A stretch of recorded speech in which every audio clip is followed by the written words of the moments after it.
So what we're going to be talking now about today in this next lesson portion is talking about this other sampling distribution. All right, this is different than the population distribution, the samples distribution. This is the sampling distribution, which is a collection of sample means from a population. Now, oftentimes that population is just too large to be actually sampled. And so that's the reason why we take samples. So in this example here from our do now, we have 50 high school seniors or juniors and seniors, and we're measuring their heights in inches. And so this is what let's theoretically say in this situation, there was 50 students. So that's all the students we have. There's 50 students and only 50 students. Now, the reality, there might be more. So what happens when we take a sample of 5? You take so if we were to sample 5 students from them, and we looked at every possible combination that there were, well, I can use my calculator and go math, prob, NCR. If there was 50 students and we were sampling 5, how many different ways can I make a sample of 5? Does anybody have a guess? How many different ways can I take a sample of 5? How many do you think? We talked kind of did about this on Wednesday a while. A really, really large number, and the answer is about 2 million. There's about 2 million ways, 2.1 million ways that I can take a sample of 5 from a group of 50. So if I have 50 students, and that sounds mind-boggling, but remember, you're going like 5, these 5, and then these 5, and these 4 with that one, these 4 with that one, these 4 in the middle with that one over here. So there is a total of over 2 million different possibilities of taking a sample of 5. If we were to take every single sample of 5, that is called the theoretical sampling distribution. And if we were to take those sample of 5 and we were to record our parameter, our statistic, the statistic being the sample's mean, that would be called the theoretical sampling distribution of sample means. We don't have the ability to take 2 million samples. Well, technology can simulate it and actually be able to do it. But the reality is having a population of size 50 isn't really that large. If the population was only 50 students, in reality, you would just sample the 50 students. But for the purposes of understanding what the sampling distribution looks like, let's just say that the entirety of the population is only 50 people. The whole population is 50. And we are going to take a sample of 5. So that's what we did. We took a sample. Here are 5 of my samples. Each one of these numbers that I got in each one of my samples comes from the previous population responses. So it represents, these are 50 different students. Multiple students answer the same thing for it. Now, if I look at this population distribution, I should, and you should be able to look at this population distribution and say, hey, that looks pretty roughly symmetrical, and it looks bell curved. It looks like has coming from a bell curve. It looks roughly unimodal and symmetric, which I'm trying to reword that now as symmetric and bell curve, because that is some of the wording I heard in the curriculum from our prior courses that you took. So we collected all these sample means and we coordinated. I add them all up, I divide by 5, add them all up, I recorded them on the next one, and you're due now. This is what you did. Now, we have 1, 2, 3, 4, 5, 6, 7, 8, 13, 14, 15, 16, 17, 18, 19, 20, 21. There's roughly around 60 samples here. Now, these are the means. And if you look at this distribution, now this is only 60 out of the 2 million possibilities. And in reality, it is possible that two of these answers come from the exact same sample, but the odds of that occurring out of 2 million are almost impossible. So if I were to finish this and do 2 million dots, which represent every single possibility, you could probably really see that this distribution is going to look more and more and more normal. It's going to be looking almost perfectly normal, and that is the idea that it does. This is what we refer to as the sampling distribution of sample means, and what it is that we're basing everything that we're doing. And with that, it's time to add our notes. So Stat E 8.2.1, sampling distribution of sample means. Day 1. So in this problem, our data that we are collecting is quantitative. In the previous lessons, our data was categorical. It was actually just binary. It was yes and no. We call that dichotomous. To tell you the truth, that's the better word for it. It's dichotomous. It's either this or this. It's either true or false, success or failure, and everything that I did. As such, my parameter that I was interested in studying was the population mean, which is the symbol mu. My statistic that I will utilize to estimate the parameter is called the sample mean, and it is designated as an X with a little bar on top of it. We are not talking about proportions in this unit or in this lesson. We are not talking about success and failures. That is not true. So that success and failures condition, the P and P hats that we use in the prior lessons are not there today because our data here is now quantitative. Now note that the population standard deviation is known, sigma. So it's something that I didn't give it to you and is there. So the idea here is, okay, if we know the true mean and the true standard deviation and we know what they are, how can we use that information to see what's going to happen with our samples? Well, there's something that's very important in statistics, and that is called the central limit theorem. And I'm going to try to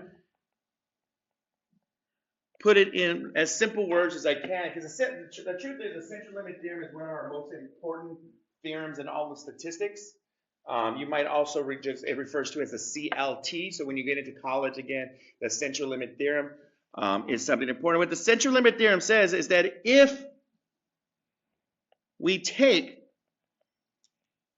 an independent sample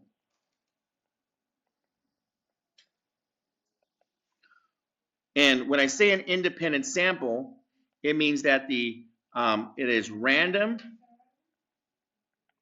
and less than 10% of the population.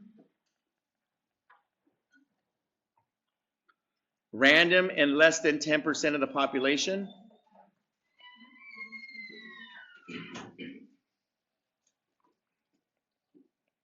Then, as the sample size n increases, the sampling, a theoretical sampling distribution, becomes more, I'll put that in kind of quotation, more normal with a standard deviation of sigma over the square root of n. Oh, sorry, with decreasing variability. Sorry about that.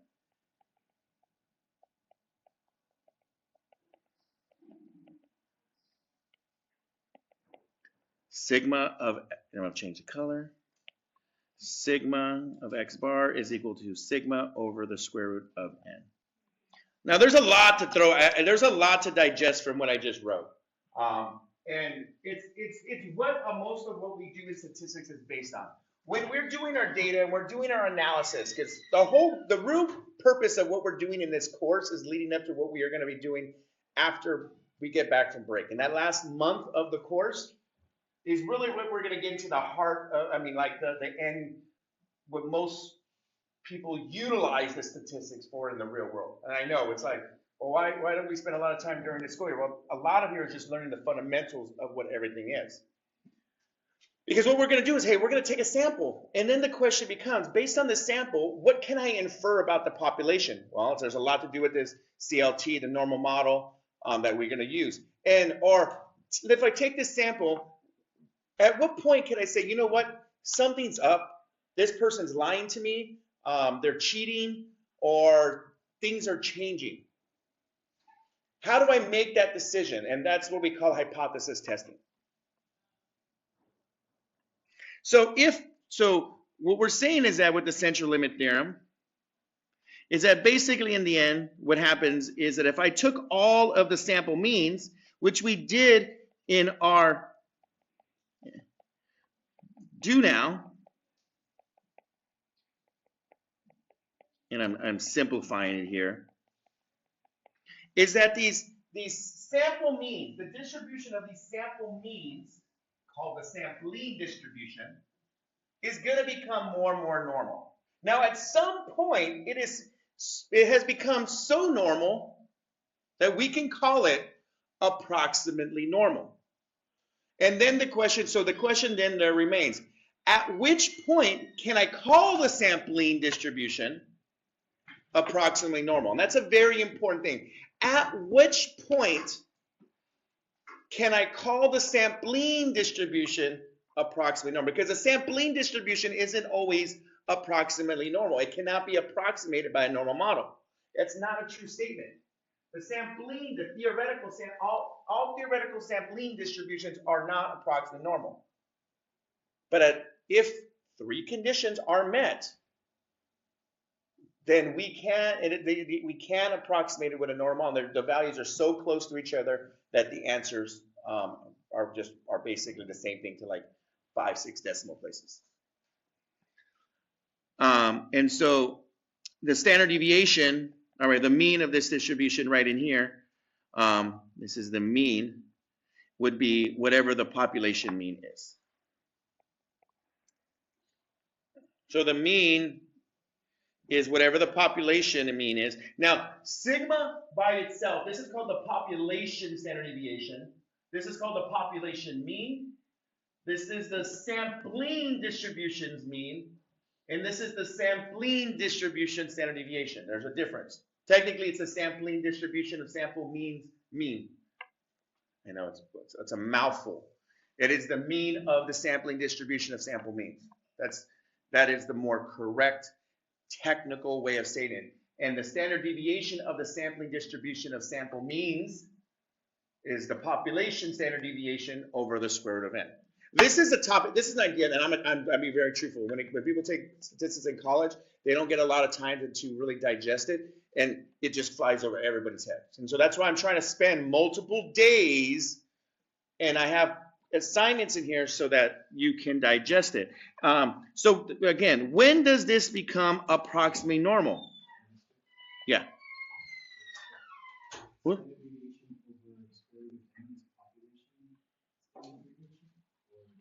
That's when there's no letter next to it, that means it's the populations. So sigma with nothing means population standard deviation. All right. Mu with nothing means the population mean. There's U and that O. And some people like to say it's like an O, a cursive O, and the cursive U. That's the population mean right here. That's the population standard deviation. And so to find the standard deviation of my sampling distribution, I take the populations and divide it by the square root of my sample size.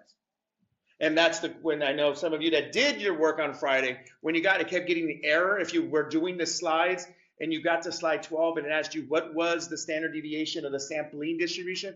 And a lot of people, what they do is they say, oh, they told me the standard deviation is this number. And they try to use that, but that's wrong because that's the standard deviation of the population for one individual. But when we sample multiple and we take the average, we have to divide it by the square root of n. So when does this become approximately normal? We have to check the assumptions and conditions. Okay, so what are the assumptions and conditions? Well, SIN, and I'm actually going to change it. I like the idea of SIN to help us remember it, but I don't like what the middle part is. Basically, these first two are checking independence. Okay, and so the S stands for that the sample is random. And the I is not actually an I, it's a 1. It stands for 10% condition. That N is less than 10% of the population. Now, in our do now question, this is kind of broken. It was actually not true because in the problem that we did, the sampling distribution isn't technically approximately normal because it fails this condition. If the population size, if all of the students, if there was really only 50 students, 5 is not less than 10%. Does that make sense? It's not. It's exactly 10% of 50. So I should have made it. I should have done it as like. So that I should have done a sample of 4. Now that I had thought back at it, if I could redo this part, so that would be in that example. But we're gonna be. Well, I'll adjust. N stands for normality check. Normality check. Now, here is where things are different. The normality check here, because our data is quantitative and not successes and failures, we can't do success failures condition. It's called the nearly normal condition. Okay? And there are 3 methods to check. One of these 3 methods will work. So what are the 3 ways? Well, the first one is that the population is normal. If the population is approximately normal already. If this is true, small samples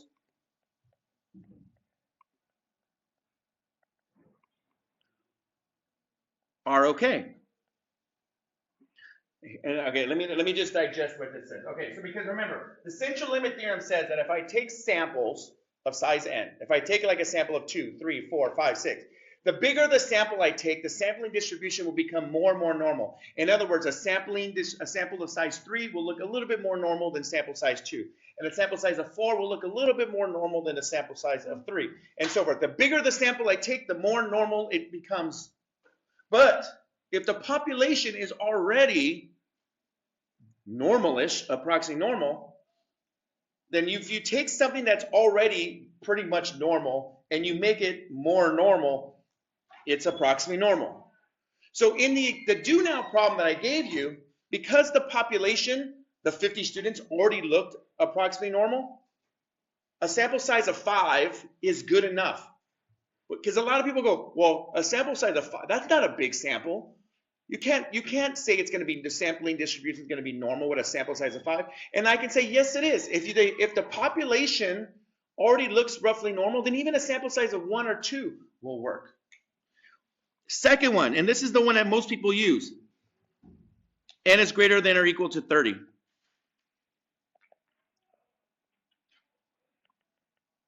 This is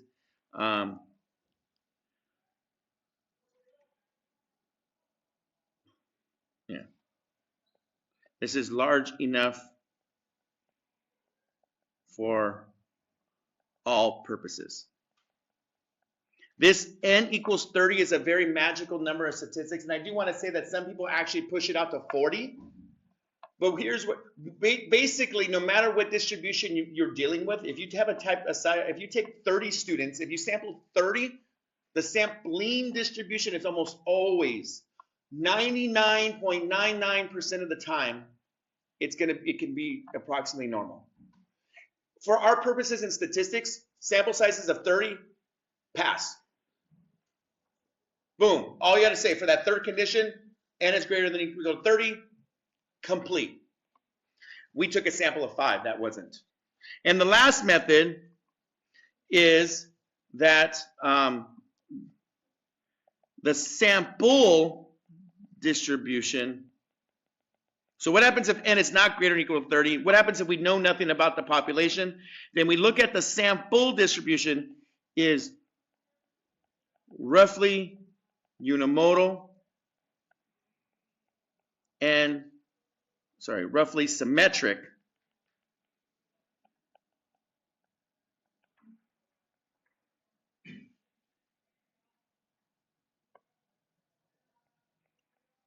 and bell curve.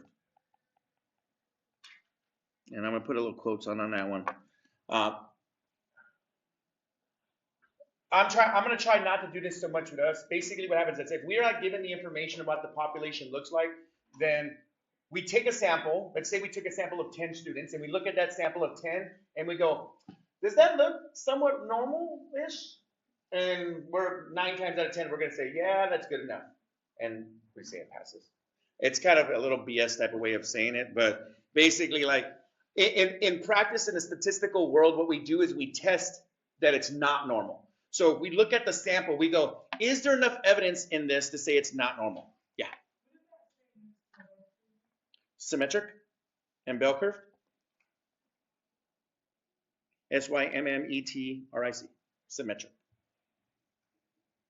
So if all 3 of these conditions pass, yes, yes, yes, then we can say that the sampling distribution of sample means is approximately normal, such that the mean of the sampling distribution of sample means is equal to the population mean, and the standard deviation of the sampling distribution of sample means is equal to the population standard deviation divided by the square root of n. I know it's a mouthful to say. We just say the mean of the sampling distribution, the mean of the sampling distribution, the standard deviation of the sampling distribution.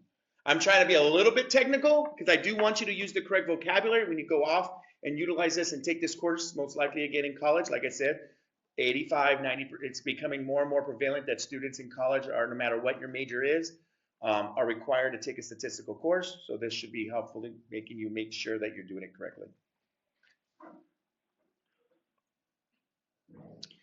After we do this, then usually there's there's some type of normal model question. Follow up. You'll do this at the end of your homework assignment today. So you'll do, you'll do a sketch. Here's your mean. You'll have, your cutoff right here. Here's your sample means, and then you'll shade and you'll do some type of normal CDF problem. So the most important thing that we're doing right now is checking these conditions. Is the sampling distribution approximately normal? That's the most important thing. And then we're going to have a question. We'll spend a lot more time doing more examples of this follow-up question tomorrow, but I want to make sure that you know what we're doing.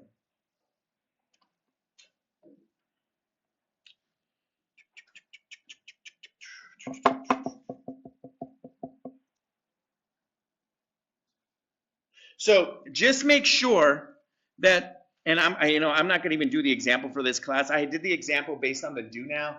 I did not like it because the sample size was 50. Well, you know what? I'll do somewhat of an example. So in the example from the do now, they tell us, and I'm going to give you, so it's basketball heights. the mean height of all students is 65 inches. The average height of all students is 65 inches, 5'5". Okay, 65 inches sounds like a tall, but it's really not. We're talking about just some high school students, you know, not very tall. The average height of the high school students, juniors and seniors, is 5'5", 65 inches. And the standard deviation is 2 inches. Okay. Now I'm not going to go through it, but let's say that, you know, all the assumptions and conditions pass. The assumptions all pass. Okay. So, in other words, this distribution is approximately normal. But what we need to understand is, what is the mean? Well, the mean will be equal to 65 inches. And the standard deviation is 2 divided by, oh, sorry, we're going to take a sample of size 5. The square root of 5, which is 0.89. And so it's the 0.89 number that I will use, not the 2 that I will use for the standard deviation in my problem. Because the questions that I'm asking about are about the sampling distribution and not about the population. So the question, a common question you're going to get is, what is the probability that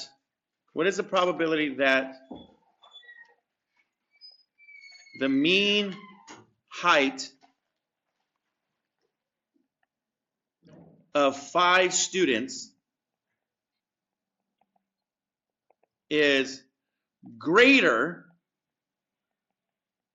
than 66 inches? Now, let me put this question into perspective in the real, because this is where statistics and sampling distributions come into play, if you really have a grasp.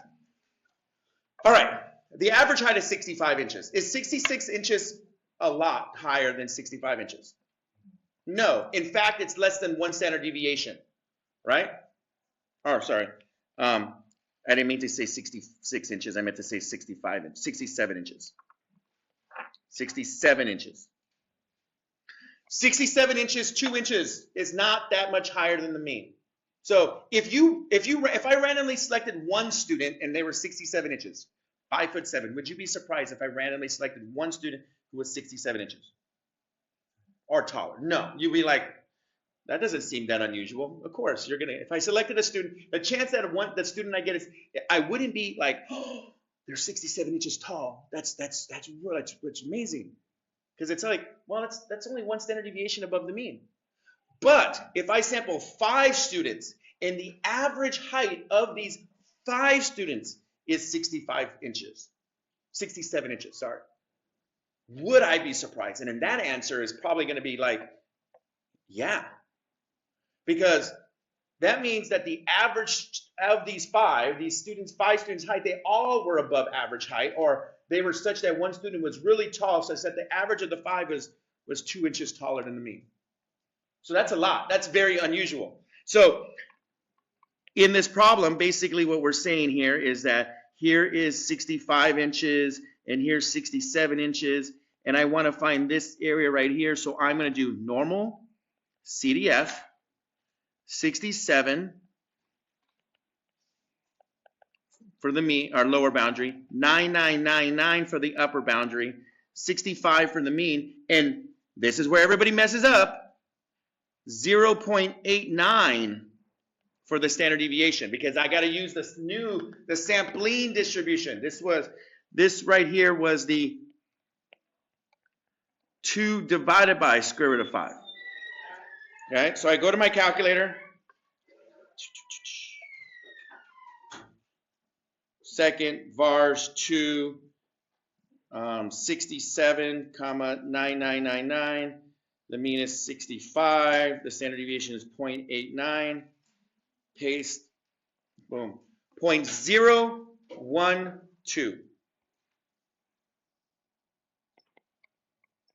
0.12. There's a 1% chance. The probability that I select 5 students whose average height is 67 inches from this, there's about a 1% chance. That's extremely unusual. And that would mean like, wait a minute, something I would want to say, something might be wrong with my sample. That would be, if I got that result, I might say, you know what, and this is what we're gonna do later on in the course. I might go, 65 inches doesn't seem right then. If this is what I got, if the chance that I sampled 5 and got 67 inches, there's a 1% chance that would get those results. That's unusual, and therefore that's evidence that something's wrong. Right now, though, we're just finding the probability. That's what I have for you.